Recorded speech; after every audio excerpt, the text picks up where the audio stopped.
The Americans with Disabilities Act makes provisions for students who are in school who have a physical disability, a mental disorder, or a learning disability. Stephanie Gagnon, a student here who applies for accommodations under ADA, was willing to talk with us to allow us to see how living with these accommodations changes her learning experience here at Bryan. Go ahead and tell us what it is that you have that causes you to apply for accommodations under the ADA. Yeah, I was never diagnosed when I was little with ADHD or anything like that. I suffered from a head injury in 2005, and as a result of the head injury, I have executive function disorders. I was tested for auditory processing disorder, and it came up as I have mild auditory processing disorder. And basically, because of the head injury, I have all of the symptoms of ADHD. What exactly are the accommodations that you receive? Well, right now, I pretty sure I just signed up for getting extra time. So I have 100% extra time for any of the tests I take, and then also a little bit of extra time on large papers. Can you see a clear difference before and after you have the accommodations of how well you're able to learn and function in like a college environment? Absolutely, absolutely. I mean, the professors here they give a lot of grace anyway, but having that extra time for tests is huge, which is probably for me is the most helpful part. I can remember last semester there was a couple times that I wanted to take it in the classroom like everybody else, and I would be one of the last students in the room. So it's just me and the professor, and I was taking so long, and I always felt bad. And I'm like, oh, they're waiting on me. So the last 10 questions I would just put B, because or I would just kind of guess and throw an answer out there because I felt really nervous. But being able to take it in the library, and I have as much time and it's quiet, and I can just focus on the test, is huge, huge. Corey Talent, the current director for ADA accommodations, said that a student must apply and have a diagnosis from a doctor, a psychiatrist, or a psychologist.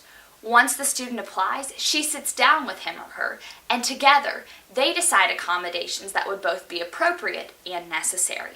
One thing that I think I'm curious about being a student that doesn't have to apply for accommodations is, have you ever felt any sort of resentment from other students who think that maybe you're just getting off easy or anything like that? Not here. Not at Bryan. I've never felt anything like that. And I've been in schools before where students will make comments, I'll say, oh, I have to hand in this paper, and they're like, oh, well, you're handing it in late. Oh, well, your head injury gets you out of everything. Something like that. And I don't like using it as a cop-out at all. As a matter of fact, I rarely open up and talk about it because I don't like taking advantage of it almost. But at Bryan, I've never felt any kind of resentment from students or professors or anything. That's great. So if there was one thing that you would want students, like myself, who don't have to apply for ADA, to understand maybe about the system or even about the learning process, is there anything like that you would want students to know?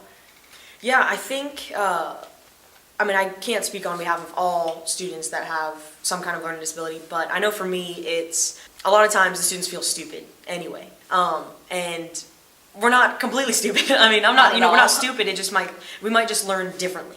Or, and if I say I don't understand it, a million times, I'm not joking. A lot of people are like, you're kidding, because I cannot understand algebra.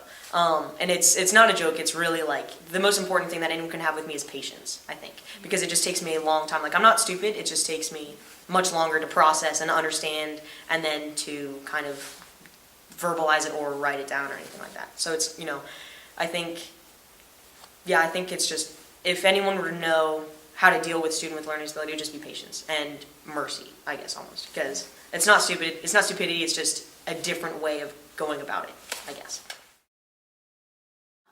Corey Talent added that the most important things for students to remember is that the bar is not lowered and the standards are not changed.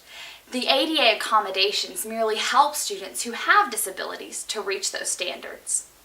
Next semester, Lorraine Duran will be taking over ADA accommodations. She can be reached at lorraine.duran@bryan.edu, and her office is in the Academic Support Center.